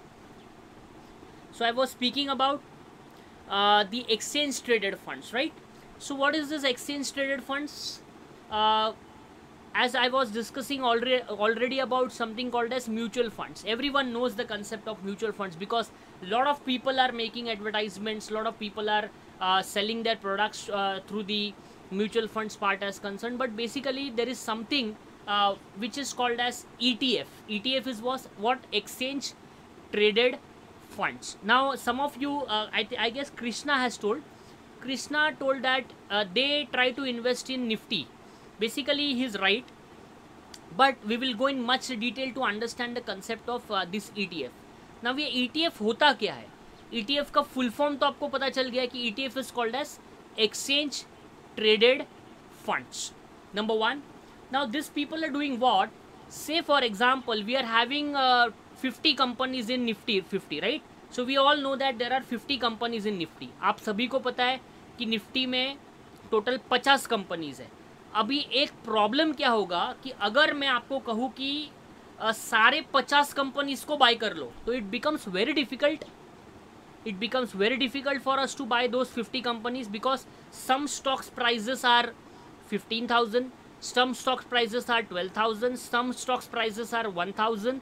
So it becomes very difficult for a retail person to buy all the stocks of Nifty 50. And that is the reason, if we are not able to buy all the stocks of Nifty 50, there is other option left with us, and the other option is called as buying the Nifty 50 index itself. हम Nifty 50 के index को ही bye कर सकते हैं. Sounds interesting. हम Nifty 50 के index को पूरा बाय कर लेंगे. उसमें क्या होगा, उसमें बहुत सिंपल चीज होगी कि if you are investing 1 rupee in Nifty 50, your some percentage of money will go in one stock, some percentage of one money will go in another stock. इसका मतलब आपके पूरे 50 कंपनीज में आपके पैसे डिवाइड हो जाएंगे. कितना रिस्क डाइवर्सिफाइड हो चुका है, right? So risk is totally diversified, and this risk diversification के लिए people go with ETFs. The other benefits of going with ETF is people are not afraid about the stock market. Those people who are afraid about the stock market, they will go with ETFs and mutual funds as concerned. But those people who are thinking that I can invest on my behalf, they will go with the stocks also. So one point you have to remember, if you want to buy Nifty 50 as your portfolio, and remember Nifty 50 is also giving decent returns. If we compare the stocks are giving 50%, 60% return, but Nifty 50 is giving 12 to 13% returns on CAGR basis, and this is the record of last 5 to 10 years. And if we get 10 to 12% return, more than the FDs which we are keeping by just investing in the Nifty 50, which is called as Nifty Bs. अगर आपको Nifty 50 के index को bye करना है, तब आपको क्या bye करना पड़ेगा? तब आपको बाय करना है Nifty Bs, BEES, याद रखना है. Okay, so this will be the concept which we need to remember. So if you want to buy Nifty 50, we will buy Nifty Bs. If you think that there is a commodity called as gold, and all of we think that gold is going on increasing, and the years to come gold will cross 1 lakh rupees. So how can we buy digital gold? We can buy digital gold by simple investing in ETF of gold, and that is called gold Bs, BEES. बहुत simple concept है. आप gold बीज को purchase करिए तो आप gold में investment कर लेंगे. आप निफ्टी 20 को बाय करिए तो आप निफ्टी 20 में इन्वेस्टमेंट कर लेंगे, मतलब निफ्टी में इन्वेस्टमेंट कर लेंगे. आपको लगता है कि commodity silver is also performing better, तो आने वाले टाइम में सिल्वर भी ऊपर जाएगा, चांदी जो है वो भी ऊपर जाएगा. So what we can do investment in silver bees, BEES बीज. ठीक है, ये कहाँ पे मिलेंगे हमको? ये कहाँ पे मिलेंगे? ये सारे हमको हमारे ब्रोकर के टर्मिनल में मिलेंगे. जैसे आप शेयर्स को बाय करते हैं वैसे ही आप ETFs को भी बाय कर सकते हैं सिमिलर मोड में. बट इसका ज़्यादा एडवर्टाइजमेंट नहीं है, ये ज़्यादा लोगों को पता नहीं है, and that is the reason people don't know how to buy this. What is the requirement? There is only one single requirement, that is you should have a DMAT, and you should have funds in your DMAT. If you have funds in your DMAT, if you have DMAT account, we can directly buy gold Bs, we can directly buy Nifty Bs, and accordingly we can have those also in our portfolio, because it is always said that when market crashes, gold increases. You might have seen this in COVID also. जब COVID में market गिरा था तब सबसे ज्यादा gold बढ़ा था, right? You all know this because we usually have an inverse relationship between this, and people try to hedge their portfolio with this commodity called as gold. All of you know this, right? So that is the reason whenever we build any portfolio, whenever we have any stocks in our portfolio, we should have this also with that in our portfolio.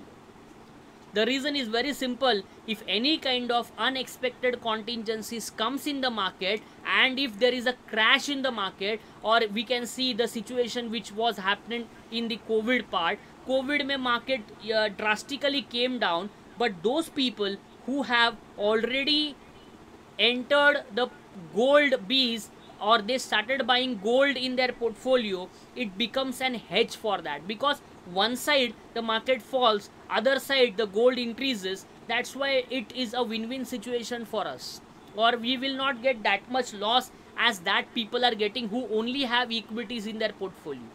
And that is the major reason people are telling that we should have a combination of debt also, we should have a combination of gold also. That already we have discussed in the first lecture, that there are different avenues of investments, and we will be going with different avenues of investment. तो एक diversified portfolio हमारे portfolio में diversified stocks होने चाहिए, वो तो हम सब जानते हैं, लेकिन स्टॉक्स का डाइवर्सिफिकेशन करने से इक्विटी ही हमारे पोर्टफोलियो में आता है.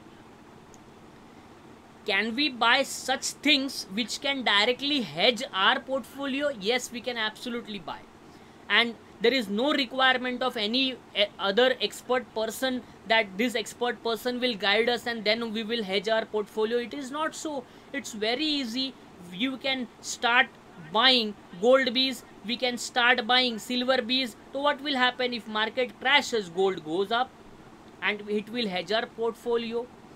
Similarly, gold prices increases on daily basis, gold prices fluctuates on weekly basis, and we have usually seen that gold का जो प्राइस है वो बढ़ते ही जा रहा है. एंड सिंस गोल्ड का प्राइस बढ़ते ही जा रहा है, तो क्यों ना हम भी गोल्ड बीज को एक्यूमुलेट करते रहे. जैसे जैसे हमारे पास गोल्ड लेने के पैसे आ जाएंगे, हम गोल्ड बीज लेते रहेंगे. And this will B pure digital gold. जब आपको रॉ गोल्ड परचेस करना है, ये सारे गोल्ड में बीज के पैसे जो आपके गोल्ड बीज जमा हुए रहेंगे, उन सबको सेल करो, मार्केट प्राइस जो रहेगा उससे पैसे मिलेंगे, डीमैट से पैसे विड्रॉ करो, सेविंग्स में पैसे लो, मार्केट में जाओ, गोल्ड जो भी भाव में चल रहा है वही भाव से आपको पैसे मिले थे, जाके गोल्ड परचेस कर लो. कितना इंटरेस्टिंग कंसेप्ट है, लेकिन लोगों को अभी भी पता नहीं चलता. Sounds interesting? All of you are getting what I am trying to tell you?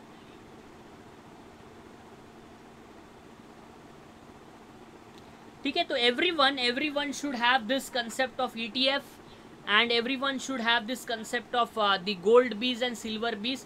3 type के पॉइंट्स मैंने आपके साथ डिस्कस किए हैं अभी.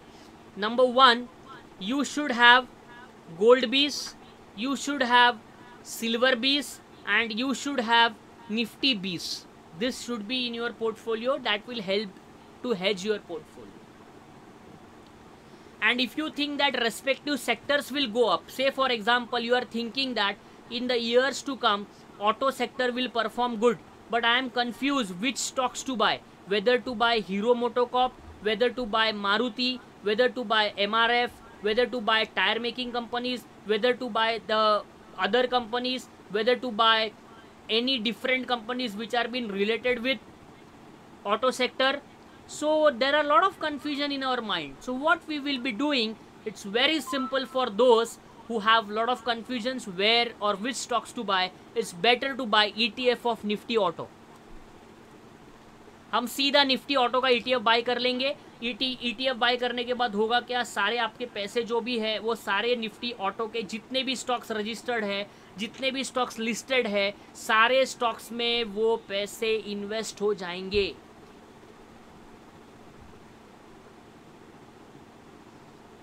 कंसेप्ट समझ में आ रहा है? What is this concept of ETF? I just wanted to spend some time on this, because जब मैं आपको अभी आगे का चीज़ बताऊंगा कि कैसे कौन से ETFs को बताना है, कैसे कौन से ETFs को बाय करना है, वो भी हम सीखेंगे अभी. Is it clear to everyone has any kind of doubt? Anyone? सबको क्लियर हुआ? ETF का कंसेप्ट समझ में आया?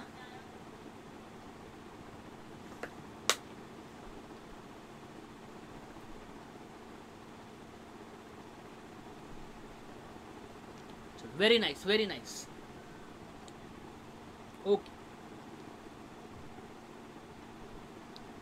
So basically these are the important points which we should know as a trader. We all should know this.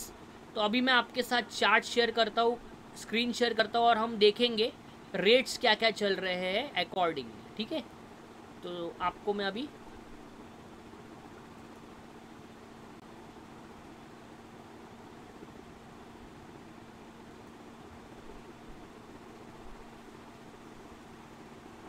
Chart is visible. यहाँ पे हम जाएंगे, मैं ब्रोकर टर्मिनल पर हूँ. यहाँ पे हम जाएंगे ईटीएफ्स में जाएंगे. अभी ईटीएफ्स में जाके हम यहाँ पे सबसे पहले क्या लिखेंगे, हम सबसे पहले लिखेंगे गोल्ड बीस. देखो गोल्ड बीस पहला ही आ गया. इस पर क्लिक करेंगे तो ये आपके पास गोल्ड बीस का चार्ट आ चुका है. प्रॉपर चार्ट आता है शेयर्स जैसे. Now you can check the price. 65 rupees is the price now. 65 rupees is the price of gold bees. If you buy gold now, market में जाके गोल्ड बाय कर लेंगे तो लेटेस्ट प्राइस देख लेते हैं एक बार गोल्ड का. गूगल पे सर्फ करते हैं.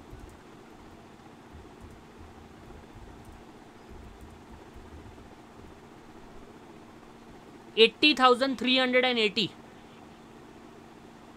80,000 is the price of gold, right. 80,000 का प्राइस है गोल्ड का. और ये गोल्ड बीस जो है वो हमको 65 रुपीज़ में यूनिट टाइप एक शेयर मिलेगा. एक शेयर ईटीएफ है, मतलब ये लोग क्या करते हैं, ये आपको गोल्ड बीस देते हैं और ये प्राइस, ये जो गोल्ड बीस है आप अपने पास छोटे छोटे क्वांटिटीज़ में जमा कर सकते हैं. 1 यूनिट भी जमा कर सकते हैं. आप 65 रुपीज़ का मार्केट में जाके गोल्ड ले सकते हैं क्या? नहीं ले सकते. आपको 1 ग्राम, 2 ग्राम, 3 ग्राम, 4 ग्राम, 5 ग्राम ऐसे ग्राम्स में गोल्ड लेना पड़ेगा अगर आप मार्केट में जाते हैं तो. बट यहाँ पे हम एक नॉर्मल 65 रुपीज़ का भी एक शेयर, दैट इज़ एक यूनिट परचेस कर सकते हैं. दैट इज़ ईटीएफ का कंसेप्ट. एक्सपेंस रेशो बहुत कम है, म्यूचुअल फंड से काफ़ी ज़्यादा कम है. तो हम क्या कर सकते हैं, इसमें 500 रुपये का एसआईपी कर सकते हैं. हर महीने में 500 रुपये का गोल्ड बीस बाय करते रहो. अकॉर्डिंगली आपके अकाउंट में 500 रुपये के गोल्ड बीस बाय होते रहेंगे. 10-12 साल बाय करो. जब भी आपको ज़रूरत पड़ेगी गोल्ड लेने की, वो 10-12 साल एक बड़ी क्वांटिटी आपके पास जमा हो जाएगी गोल्ड की. और टेंशन भी नहीं है, मोबाइल के अंदर रहेगा, कोई चोरी भी नहीं कर सकता है आपका गोल्ड. एंड देन पूरा सेल कर दो. जो भी प्राइस आएगा वो मार्केट प्राइस जो भी रहेगा उससे आपको प्राइस से बेस पे मिलेगा. और उसके बाद जो पैसा आएगा उससे मार्केट में जाके गोल्ड ले लो, सोने का चेन बनाओ, रिंग बनाओ, जो भी बनाना है बनाओ. तो आपके पास गोल्ड का पैसा भी जमा हो गया. समझ में आ रहा है what I am trying to tell you?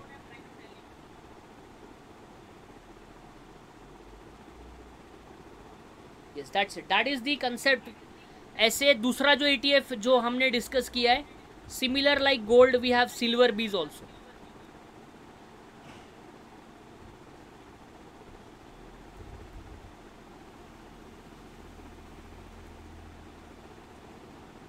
₹95 चल रहा है सिल्वर बीस. ठीक है, अभी लेटेस्ट प्राइस ऑफ सिल्वर देखते हैं.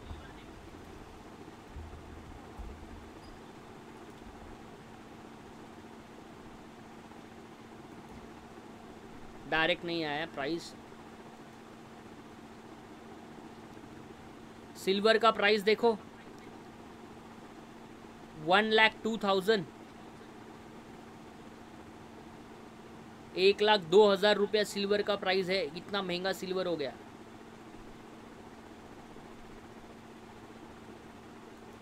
तो यहाँ पे हमको सिल्वर बीस 95 रुपीज़ में मिल रहा है. एक यूनिट मिलेगा. इसको भी एक्यूमुलेट करते रहेंगे. डिप आएगा तो बाय करेंगे. इनको एक्यूमुलेट करने का बहुत सिंपल कंसेप्ट है. जिस दिन ये गिरेगा उस दिन बाय करने. गोल्ड बीस बाय करने का भी सिंपल कंसेप्ट है. जिस दिन ये गिरेगा उस दिन बाय करने का. गोल्ड बीस कब बाय कर सकते हैं? जब मार्केट हमारा बहुत ग्रीन में रहेगा, तब गोल्ड थोड़ा नीचे रहता है. जब गोल्ड थोड़ा नीचे रहता है तब मार्केट ऊपर रहता है. अब मार्केट नीचे है तो गोल्ड थोड़ा सा ऊपर रहता है. Usually we have inverse relationship among these two, and that can be one kind of method which we can use. तीसरा जो है that is निफ्टी 20. देखो फर्स्ट में आ गया Nippon India ETF Nifty 20. 274 rupees का एक यूनिट मिलेगा आपको, एक स्टॉक जैसा मिलेगा, एक स्टॉक मिलेगा, एक यूनिट मिलेगा, कोई कुछ भी कहे आप उसके लिए. So this 274 rupees which we are investing, that 274 rupees will be invested in 50 companies of Nifty as per the percentage. तो लॉस का तो प्रोबेबिलिटी ही नहीं है. अगर कोई भी निफ्टी 50 में से अच्छा परफॉर्म नहीं करेगा, उसको बाहर फेंक दिया जाता है, एक दूसरे को अंदर लिया जाता है और हमारा पैसा उसमें लगेगा जो अंदर आया है. तो क्या हमें निफ्टी 20 में कभी लॉस हो सकता है? Obviously not. और इसका एक ओवरऑल ट्रैक रिकॉर्ड देखे आप तो CAGR अगर देखे, इसको थोड़ा सा बड़े चार्ट पे देखते चलो, मंथली चार्ट पे देखते, देखो कितना अच्छा परफॉर्म किया है. देखो, सी दिस, ओवरऑल कितना अच्छा परफॉर्म किया है. अगर हमने 2020 कोविड था ना, 2020 से अगर हमने इसमें निफ्टी 20 में इन्वेस्टमेंट किया होता, see the percentage of return. हमको कुछ नहीं करना था, हमको हर महीने निफ्टी 20 बाय करना था. बहुत सिंपल मेथड है, बोरिंग मेथड, कुछ ना करना.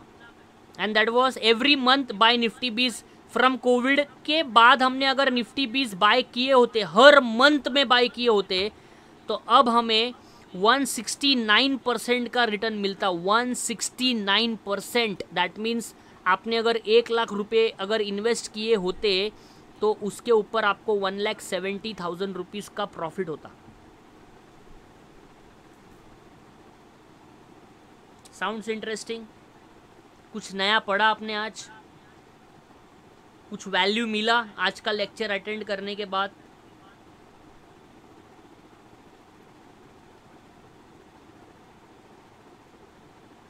सो this is the concept of Nifty 20. Say for example, जैसे वी वर डिस्कसिंग दैट कि in the coming years we think that Nifty auto sector will go up. तो चलो निफ्टी ऑटो का ETF ले लेते हैं.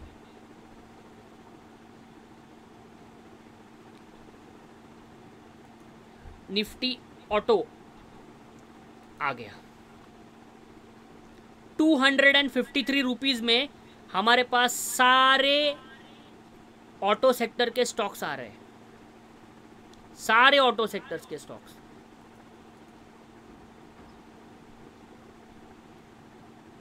दो 2023 से अगर आपने ये ETF लेना स्टार्ट कर लिया होता, 2023 से अगर आपने ये ETF लेना स्टार्ट कर लिया होता, तो ये ETF ही देखो आपको 92% का रिटर्न दे रहा है.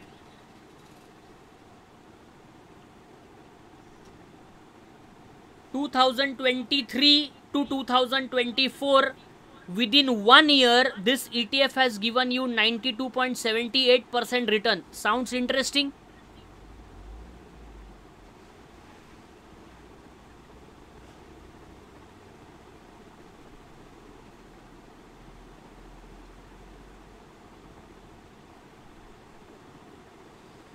Then why to do all those headaches? Why to do all those analysis? बाकी सारा एनालिसिस क्यों करने का? ऐसे स्टॉक्स क्यों ढूंढने के? गोल्डन क्रॉसओवर क्यों करने का? कौन से स्टॉक्स में एंट्री क्यों करने का अगर ये ETFs ही इतना अच्छा परफॉर्म कर रहे हैं? The reason is very simple. Human wants are unlimited. People are not satisfied. People want more and more and more.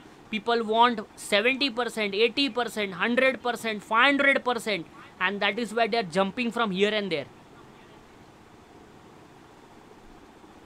And that is the reason people are finding out different stocks and investing. And when they are investing in different stocks, the reason is very simple. They are not doing any analysis. They are just investing on the basis of some of their friends has told us to invest. And when they invest, the stock starts performing a little bit.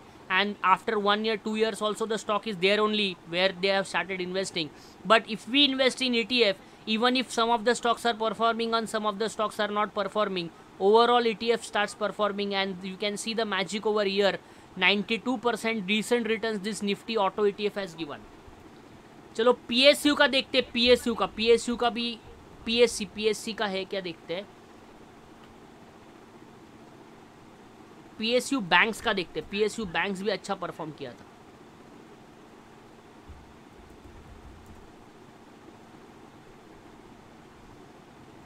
PSU bank का नहीं आया है. हाँ, आ गए.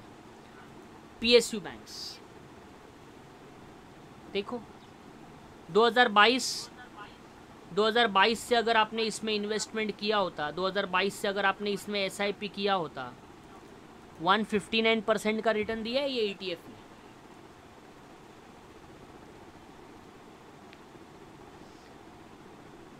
Sir ये तो बहुत बढ़िया बात बता दिया आपने। अभी अगले महीने से SIP चालू, SIP करते रहो ETFs में। Yes it's good actually if you do SIP in ETF as per your money which you are earning.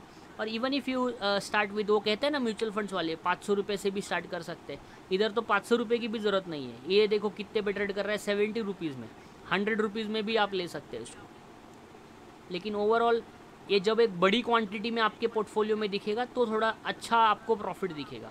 तो कौन से पॉइंट्स हमने डिस्कस किए, निफ्टी 20, सिल्वर 20, गोल्ड 20 और बाकी जितने भी सेक्टर्स हैं ना उन सबके ETFs हैं। अगर आपको लगता है कि फॉरेन मार्केट परफॉर्म कर रहा है, US में मेरे को पैसा लगाने का है, गूगल में पैसा लगाने का है, तो ये एक ETF बताता हूँ आपको, बहुत इंटरेस्टिंग है, मोतीलाल ओसवाल नैस्डैक 100 ETF। इसमें अगर आप पैसे लगाएंगे तो आपके पैसे फेसबुक में लगेंगे, आपके पैसे गूगल में लगेंगे, आपके पैसे नेटफ्लिक्स में लगेंगे, आपके पैसे जितने भी फॉरेन कंपनीज है जो बड़ी बड़ा ब्रांड है एप्पल में लगेंगे, वो सारे पैसे आपके उसमें लगेंगे। देखो 165 रुपीज़ में आपको गूगल मिल रहा है, 165 में आपको एप्पल मिल रहा है, एंड मतलब मिल रहा है इन द सेंस आपका इन्वेस्टमेंट उस कंपनी में जो हो जाएगा, US में हो जाएगा। Nasdaq 100 ETF, top 100 companies of Nasdaq में ये इन्वेस्टमेंट करता है। Nasdaq is of foreign country, New York index है।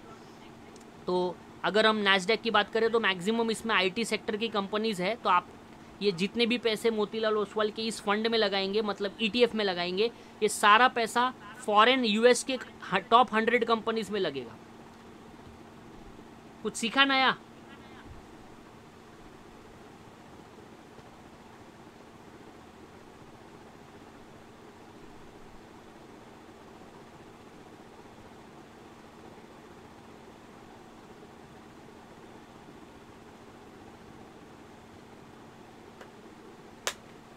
चलो, वेरी नाइस।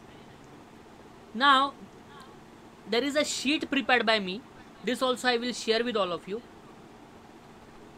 कौन से ETF को कब बाय करना चाहिए, बहुत इंपॉर्टेंट रिसर्च दे रहा हूं मैं आपको। कौन से ETFs में कब बाइंग करना चाहिए। वैसे तो रैंडमली हम क्या कर सकते हैं, एवरी मंथ बाय करते रहे, जब भी गिरेगा तो बाय करने का, जितना गिरेगा उतना बाय करने का। ETF बाय कर सकते हैं, ऐसा स्टॉक में बिल्कुल नहीं करने का। स्टॉक में we will not do this, जितना गिरेगा उतना बाय करेगा, उतना फिर लॉस हो जाएगा। फिर मैंने आपको एग्जांपल दिया, येस बैंक हो सकता है हमारा, प्रॉब्लम नहीं होना चाहिए आपके साथ। अब मैं आपके साथ एक शीट शेयर करता हूँ, शीट विजिबल, ये शीट का लिंक आपके साथ शेयर हो जाएगा। दो चीज़ें आपके साथ में शेयर करूँगा, number 1 PDF, number 2 scanner, and number 3 इसका ETF का शीट। करना क्या है आपको, कुछ नहीं करना है। ये जो E कॉलम है, इस E कॉलम में जाना है, E कॉलम को सिलेक्ट करना है, सिलेक्ट करने के बाद यहाँ से सॉर्ट करना है। Z2A कर रहा हूँ पहले, Z2A किया मैंने।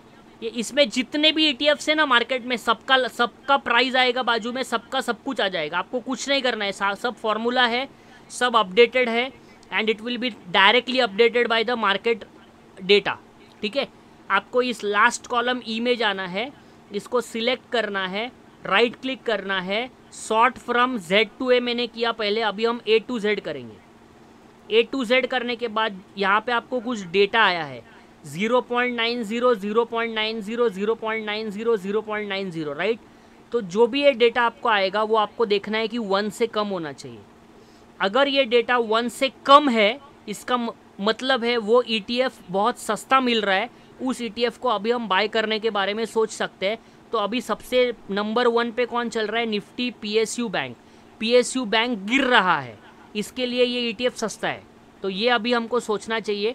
0.90, 0.80 पे भी आ सकता है, 0.50 पे भी आ सकता है, तो वहाँ से फिर रिवर्स हो जाएगा। और अगर मैं आपको कहूँ कि अभी मेरे को बताओ सबसे महंगा ETF कौन सा चल रहा है, तो हम सबसे लास्ट में जाएंगे। इधर सबसे महंगा ETF तो सबसे महंगा ETF कौन सा चल रहा है देखो, ये Hang Seng tech total return index चल रहा है। हैंग सेंग मतलब ये चाइनीज़ मार्केट है। तो मैंने आपको अभी भी शेयर किया कि इंडियन मार्केट गिर रहा है। इंडियन मार्केट इसलिए गिर रहा है कि इंडिया में जितने भी फॉरेन इंस्टीट्यूशनल इन्वेस्टर्स है, they are pulling back their money from Indian markets and putting into Chinese market, because they are thinking that Indian market जो है वो थोड़ा ओवर वैल्यूड है। जब ये अंडर वैल्यूड हो जाएगा फिर से आ जाएंगे पैसे लेके, जिधर ज़्यादा रिटर्न उधर ये लोग जाते हैं, राइट। इधर ऊपर हम लोग देखें तो सबसे महंगा देखो 1.25 चाइनीज़ मार्केट है, मतलब वहाँ पे अभी बहुत सारा पैसा जा रहा है, वहाँ पे बहुत सारा पैसा जा रहा है, तो वहाँ पे बहुत सारा रिटर्न्स बन रहा है, राइट। एंड अगर हम थोड़ा सा ऊपर जाए तो HDFC सिल्वर ETF भी महंगा है। सिल्वर इज ऑल्सो 1.12, मतलब महंगा है। 1 के ऊपर वाला आपको बाय नहीं करना है, ये आएगा नीचे, ये जैसे ही नीचे आएगा वैसे बाय करना है। ऐसे मैंने निफ्टी IT इंडेक्स का मैं अभी बात कर रहे हैं, लेकिन when I was taking my offline session over here, तो मैंने उनके साथ शेयर किया था कि निफ्टी IT ETF आप देख सकते हैं अभी बहुत सस्ता मिल रहा है, और वहाँ से काफ़ी अच्छा परफॉर्म किया IT सेक्टर, और काफ़ी डिसेंट रिटर्न्स भी उन्होंने बनाए। तो इस तरीके से ये शीट में हमको करना क्या है, बहुत सिंपल, फिर से एक बार बताता हूँ। ये शीट आपके साथ मैं शेयर कर दूंगा। आपको इस लास्ट कॉलम में जाना है। लास्ट कॉलम में जाने के बाद आपको इसमें सिलेक्ट करना है, A to Z करेंगे तो 1 से नीचे वाला इंडेक्स आएगा सब पहले, और Z to A करेंगे तो आपको सब महंगा महंगा पहले आएगा। हमको महंगा वाला पहले नहीं चाहिए, हमको क्या करना है, A to Z मैंने किया, तो A to Z किया तो ये पहले जो अभी आ रहा है, तो PSU बैंक सबसे सस्ता इंडेक्स है फिलहाल। PSU बैंक सबसे सस्ता। फिर ये बहुत सारे इसमें आपको दिख रहे हैं, इसमें से जो भी आपको पसंद है वो आप बाय कर सकते हैं। बहुत सारी कंपनीज के ETFs होते हैं।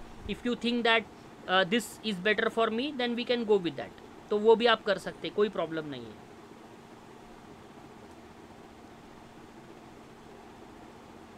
हैंग सेंग अभी ओवर वैल्यूड हो रहा है। हैंग सेंग में बहुत सारे पैसे चले गए ना इंडियन मार्केट से, तो वहाँ पे अभी ओवर वैल्यूएशन होना स्टार्ट हो चुका है। तो जैसे ही उनको वहाँ पे उनके पैसे बन जाएंगे, वो वहाँ से भी बेच के फिर दूसरे इमर्जिंग मार्केट्स। देखो FI करते क्या है ना, बहुत सिंपल चीज़ मैं बताता हूँ आपको। FI try to invest in emerging markets, and इस इमर्जिंग मार्केट्स में ये लोग इन्वेस्ट करते हैं, मतलब जहाँ पे उनको अपॉर्चुनिटी दिखती है वहाँ पे वो लोग इन्वेस्ट करते हैं।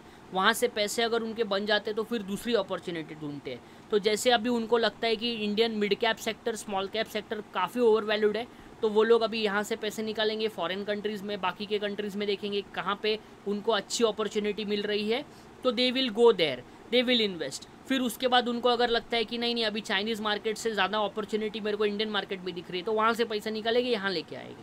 This is their overall calculation. I hope you are getting what I am trying to tell you. समझ में आया सबको? क्लियर है अभी तक? Should I share this with all of you? ये शीट चाहिए आप सबको? ये शीट आपको कहीं पे भी नहीं मिलेगा। Do you all want this sheet? yes, and this sheet I am going to share with all of you. Google Drive का link I will share with all of you. Just you have to click on this. Just you have to click on this. आपको कुछ इसमें छेड़छाड़ नहीं करना है, आपको सिर्फ इसको क्लिक करना है बस। जैसे आप इसको क्लिक करेंगे ये सब डेटा आ जाएगा, उससे आप आइडेंटिफाई कर पाएंगे कि कौन सा ऐसा ETF है जो अभी सस्ते में मिल रहा है। और ETF में ये टेक्निक आप यूज़ कर सकते हैं, सस्ते वाला बाय करो ताकि कम प्राइस में आ जाए। स्टॉक्स में ये टेक्निक यूज़ नहीं करना है हमको, सस्ते वाला बाय करो तो और सस्ता हो जाएगा फिर। That should be our technique we will be using. I hope this is clear to all of you.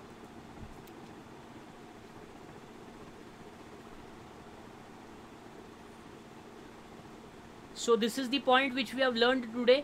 Number 1, we have done with a simple and simple strategy which can be followed by beginners, and that is golden crossover, 50 moving average and 200 days moving average. The scanner also I will be sharing with you. 3 चीज़ें share कर दूंगा आपके साथ आज मैं।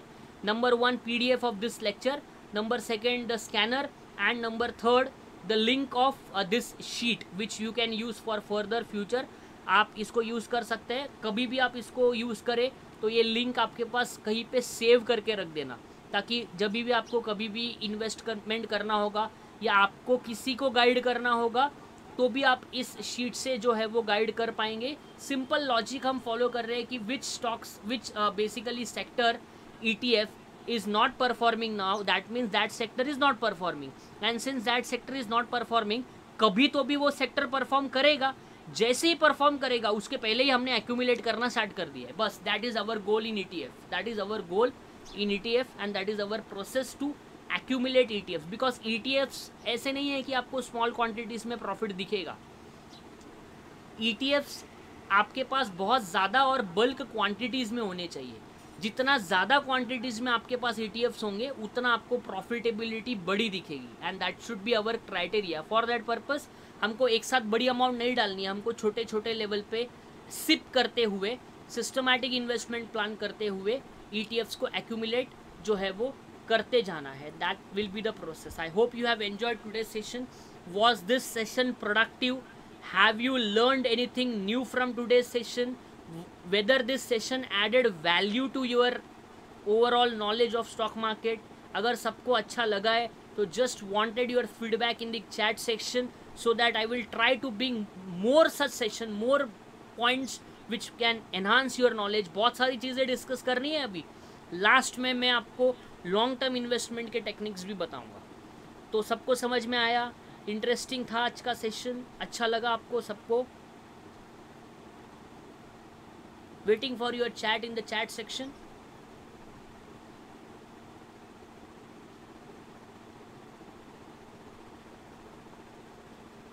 Thank you very much for your lovely comments. So just try to analyze on your own when I will share with you the link of the scanner, number 1. And number 2, when I will share with you this sheet, just try to do one exercise on your own so that you can also find out such kind of stocks. अब आप आज जो हमने पढ़ा है ना swing trading में strategy, and that was 50 and 200 moving average, अभी आप अपने बेस पे कुछ स्टॉक्स का एनालिसिस कीजिए।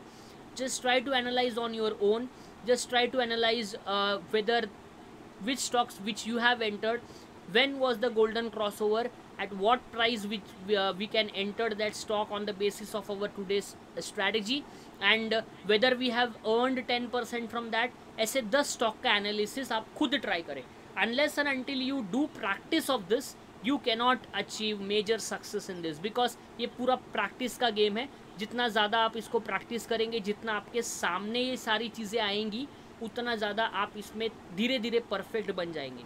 तो एक प्रोसेस तो मैं आपको दे दूंगा, आपको करना क्या है, तो वो सारी चीज़ें अगर आप प्रॉपरली फॉलो करेंगे तो आपको 100% इसका बेनिफिट मिलेगा। एक स्ट्रैटेजी आज हमने स्विंग की सीखी है, मैं आपको दूसरी स्ट्रैटेजी पोजिशनल ट्रेडिंग की सिखाऊंगा, और मैं तीसरी स्ट्रैटेजी में आपको लॉन्ग टर्म इन्वेस्टमेंट की सिखाऊंगा।